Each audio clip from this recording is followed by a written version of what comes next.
სხვა შორის თქვენი თანაგუნდელებიც იმყოფებიან ჰააგაში და იქიდან მოვისმინეთ მათი კომენტარი, რომ რეალურად ეს იყო ერთგვარი ტანტრუმი ქართული ოცნებისა, რომელიც მოუწყეს ჰააგის საპარლამენტო ასამბლეას იმის გამო, რომ მათი, ასე ვთქვათ, შენიშვნები, მოთხოვნები არ გაითვალისწინეს გარკვეულ პუნქტებში შესულიყო კორექტივები. ნამდვილად დეკლარაციაც მძიმეა, რეზოლუციაც მძიმეა, თუმცა დემარშმა, რომელიც მოუწყო ჰააგას ქართულმა ოცნებამ, ეს მოცემულობა რეალურად ვერ შეცვალა.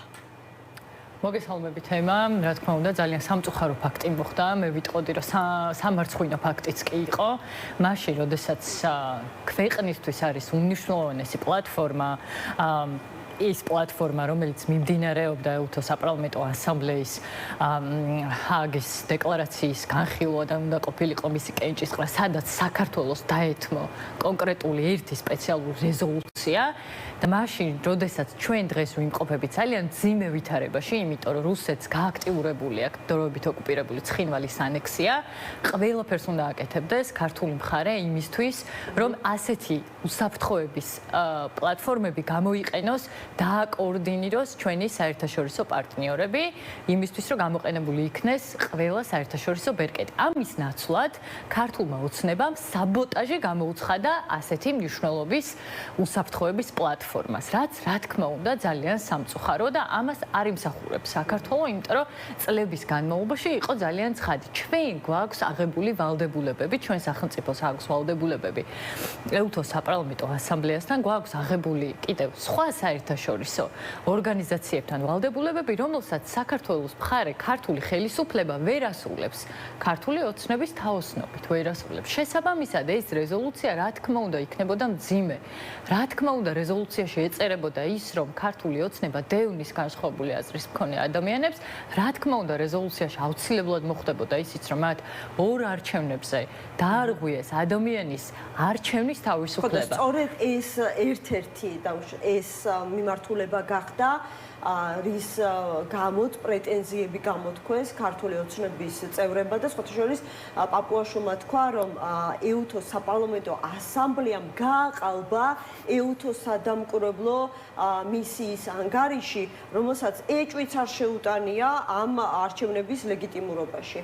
მე მგონი პაპუაშვილს ყველა მათნაირი ჰქონია, ყველა მათნაირი გამყალბებელი და არ ირიდება იმას, რომ საერთაშორისო ორგანიზაციებს, რომელსაც, ავიცი, ყველა სახელმწიფო ნდობას უცხადებს და რომელთანაც ჩვენ, ავიცი, მოკავშირეები ვართ რამდენი წელია, დააბრალოს ის, რასაც თავად აკეთებენ და მას გონია, რომ ეს ესეთი მარტივია, როგორც მათ უმარტივდებათ, ხო?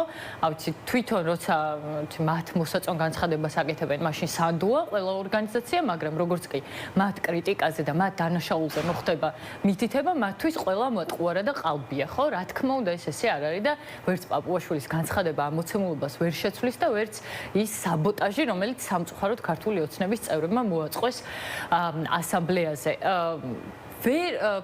არ მუშაობს ეს საერთაშორისო ორგანიზაციები, რაღაც ერთი ადამიანის ხასიათზე არ მიიღება არც დეკლარაცია და არც რეზოლუცია.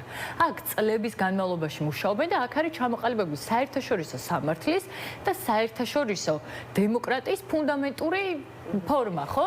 თუ ამ ფუნდამენტურ ფორმაში არ ჯდები და ვერ აკმაყოფილებს საერთაშორისო სამართლის ელემენტარულ მოთხოვნებს, მაშინ რა თქმა უნდა შენს გასაკრიტიკებლად რეზოლუციაში აუცილებლად იქნება. ხოლმე 3 დღის განმავლობაში ცდილობდნენ მონდომებით, რომ ამოეღოთ ის მუხლები, რომელიც პირდაპირ მიუთითებდა იმაზე, რომ ისინი არადემოკრატიული არიან და ამ ქვეყანაში არ ღვევენ ადამიანის უფლებებს. მათ ვერ შეძლეს და ისიც კი ვერ მოითმინეს, რომ კენჭისყრაზე დარჩენილიყვნენ და დიპლომატიის საერთაშორისო ურთიერთობების ელემენტარული საბაზისო მოთხოვნა დაეკმაყოფილებინათ. ეს იყო მათ მიერ გამოხატული პროტესტის ბოიკოტი და პროტესტი, იმიტომ რომ რა თქმა უნდა იმ პუნქტებით მათ ექნებათ ლეგიტიმაციის პრობლემა, რასაც საზოგადოება ამდენი ხანია მათ ახსენებს, მათ ექნებათ პირველ რიგში ლეგიტიმაციის პრობლემა საკუთარ ამორჩეველთან, ხო? აი შევხედოთ ფარგლებს შიგნით, ქვეყნის ფარგლებს შიგნით, შემდეგი ნაბიჯი რა შეიძლება იყოს ქართული ოცნების მხრიდან, იმიტომ რომ დღეს ასევე წერდნენ, რომ რეალურად ქართულმა ოცნებამ მხოლოდ დეიმარში კი არ მოუწყო ეუთოს, არამედ საქართველოს კონსტიტუციის 78 მუხლიც დაარღვია. კიდევ რა შეიძლება იყოს შემდეგი ქმედება მათი მხრიდან? 78 მუხლის დარღვევა დაწყებული აქვს დიდი ხნის წინ და უკვე მე მგონი აღარავის აღარ უკურს. ყოველდღიურად არღვევენ 78 მუხლს. რისი თავი და თავიც იყო კობახიძე თავისი გაცნობილი განცხადებით 28 ნოემბერს. ნახეთ, ქართული ოცნება ქვეყნის შიგნით განსხვავებულ აზრს ებრძვის ან ციხეში ჩასმით, ან ჯარიმებით, ან ფიზიკური ძალადობით, რასაც უყურებთ აქტიურად უკვე მესამე წელია. და სულ აგერ 2 კვირის წინ პარლამენტში მომხდარ ჯგუფურ თავდასხმას გაგახსენებთ. ქვეყნის გარეთ ისინი საბოტაჟს უწყობენ ყველა იმ პარტნიორ სახელმწიფოს და ორგანიზაციას, რომელიც ამდენ წლის განმავლობაში იცავდა ჩვენ სუვერენიტეტს. სამწუხაროდ ეს ყველაზე მძიმედ აისახება სახელმწიფოს ეროვნულ ინტერესზე, იმიტომ რომ ჩვენ ვჩებით მარტო რუსეთთან პირისპირ და აღარ გვეყოლება სტრატეგიული პარტნიორები ქართული ოცნების პოლიტიკიდან გამომდინარე. მათი მიზანით სწორედ ეს არის და მე მგონია რომ ისინი მიდიან სწორედ ამისკენ, იმიტომ რომ დატოვონ, ანუ შესაძლებელია ევროსაბჭოს საპარლამენტო ასამბლეა ხომ დატოვეს, ხო? ანუ შესაძლოა ეს ხომ ვიცით რომ ყოველწლიური სესიაა, რომელსაც ესწრებოდნენ ახლა მართლმადიდის გუნდის წარმომადგენლები. სახელმწიფოს აღებული ქონდა ვალდებულებები, ხო? ეს ხო რაღაც ჰაერიდან არ მოსულა. წლების განმავლობაში ჩვენ ქონდა აღებული გარკვეული ვალდებულებები დემოკრატიასთან დაკავშირებით და ადამიანის უფლებებთან დაკავშირებით, რომელსაც ყოველდღიურად არღვევს ქართული ოცნება. პირველი რომ ქართული ოცნება აკეთებს ყველაფერს იმისთვის რომ იზოლაციაში მოექცეს ქვეყანა, რისი ნათელი მაგალითიც იყო მათ შორის დღეს მომხდარი ფაქტი, აკეთებს ყველაფერს იმისთვის რომ ეს იზოლაცია შემდეგ გამოიყენოს საკუთარი ძალაუფლების გასახანგრძლივებლად და ეს არის ერთადერთი მიზეზი რატომაც ფეხქვეშ თელავს ქართულ ინტერესს. მათი მთავარი ინტერესი, როგორც დელეგაციის, რომელიც იმყოფებოდა დღეს ჰააგაში, მხოლოდ მათი ინტერესი არის ის, რომ დაიცვან საკუთარი ძალაუფლება და დაიცვან ერთი ადამიანის ძალაუფლება, ხო? რეზოლუციაში გარკვევით წერია რეკომენდაციები. ნუ არღვევ ადამიანის უფლებებს, ნუ ძალადობ განსხვავებული აზრის მქონე ადამიანებზე, ნუ ყავს პოლიტპატიმრები და ნუ იპარავ ხალხის ფულს. ჩაატარეს სამართლიანი არჩევნები. აი, რომელ ნაწილს არ ეთანხმებოდა ქართული ოცნება, ან რომელ ნაწილთან ჰქონდა განსხვავებული მოსაზრება, რომ ამას არ აკეთებს.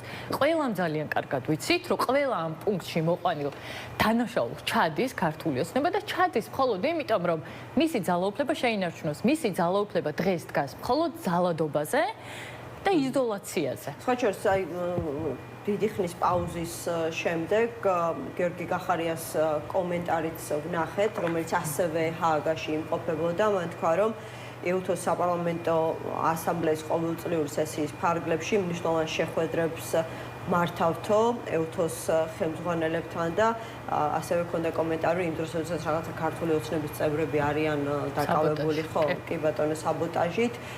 ჩვენ მაქსიმალურად ვცდილობთ, რომ ჩვენი ქვეყნის რაღაცა სუვერენული ინტერესები დავიცვათო. შეგიძლიათ უფრო მეტი გითხრათ აი ამ შეხვედრებისა და შეხვედრების შინაარსის, ამ შეხვედრების მიზნების შესახებ. დიახ, რა თქმა უნდა, ნახეთ, როგორც იცით, საქართველოში 9 მაისის შემდეგ უკვე მიმდინარეობს ძალიან აქტიური ანექსია დროებით ოკუპირებული ცხინვალის რუსეთის მხრიდან.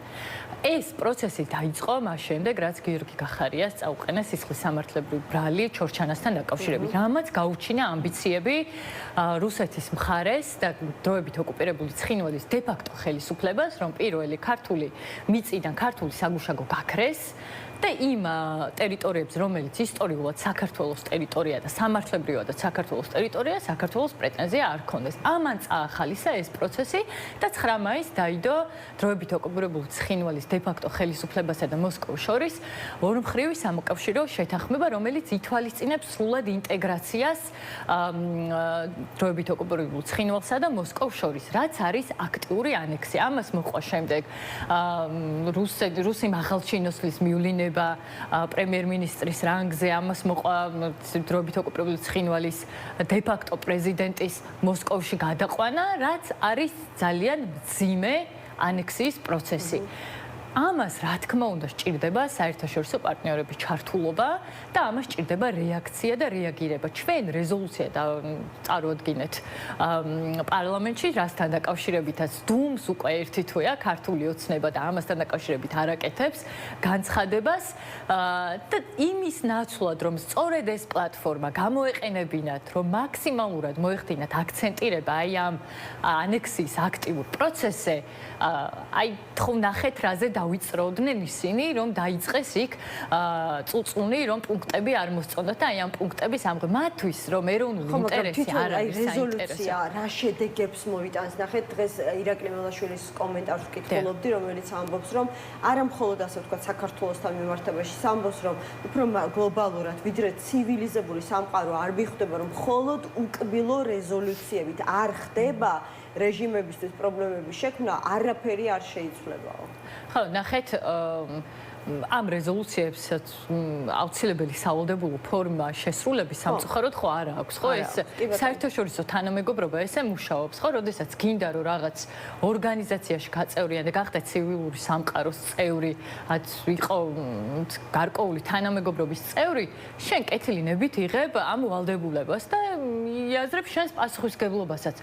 როდესაც შენ ამ ვალდებულებას არ ღვევ და შენ არ ღვევ ყველა ფუნდამენტურ სამართლებრივ ფორმას თუ უფლებრივ ფორმას, რა თქმა უნდა, ხა შენ ამის განხორციელებას ვერავინ დაგაძალებს, იმიტომ რომ ამას არ აქვს თავის სამართლებრივი ფორმა, ხო? და უნდა დატოვო მაშინ ეს გაერთიანება, ხო? გაქვთ ამის მოლოდინი, რომ შესაძლებელია დატოვოს ქართულმა ოცნებამ, ამჯერად უკვე ეს საერთაშორისო გაერთიანება. ხო, ქართული ოცნების სამწუხაროდ ყველაფერი მოსალოდნელია, იმიტომ რომ ჩვენ ნახეთ უკვე ეს ერთხელ, ყველაფერი მოსალოდნელია, სამწუხაროდ რა თქმა უნდა, ესეც ამის შანსიც არის. იმის ნაცვლად, ნახეთ კიდევ ერთხელ ვიტყვი, იმის ნაცვლად, რომ მსგავსი პლატფორმები გამოყენებული იქნას ეროვნული ინტერესის დასაცავად, ქართული ოცნება მხოლოდ საკუთარ ძალაუფლებას ფიქრობს. მათ შორის შეგახსენებთ ნატოს უსაფრთხოების სამიტს, რომელიც იყო ასევე უმნიშვნელოვანესი უსაფრთხოების პლატფორმა. სამწუხაროდ ჩვენ იმაგიდასთან არ ვიყავით. სამწუხაროდ არ იყო იქ ჩვენი ქვეყანა, სადაც განიხილებოდა სოფლიო უსაფრთხოების გეგმა. წევრი ქვეყნები იყვნენ არიანო მხოლოდო ქართული ოცნების არაერთხელ ყოფილა სამიტი, სადაც საქართველოს ყოფილა როგორც არაწევრი ქვეყანა. როგორც პოტენციური წევრობის კანდიდატი და როგორც პოტენციური, იმიტომ რომ რეგიონში ჩვენ ვიყავით ყოველთვის ერთ-ერთი მნიშვნელოვანი საკვანძო ნაწილი, როგორც უსაფრთხოების ნაწილში, ასე ვიყავით პოლიტიკურ დღის წესრიგის შემქმნელები. სამწუხაროდ დღეს ჩვენ არ ვართ ამ მაგიდაზე, სადაც განიხილება რეგიონის უსაფრთხოების საკითხები. და ჩვენ უნდა ყოფილიყავით აქ მნიშვნელოვანი ნაწილი, იმიტომ რომ ჩვენ ვქმნიდით რეგიონში მნიშვნელოვან პოლიტიკას. კი ბატონო, ვიკავ. ეს რა თქმა უნდა ქართული ოცნების პასუხისგებლობა თავიდან ბოლომდე.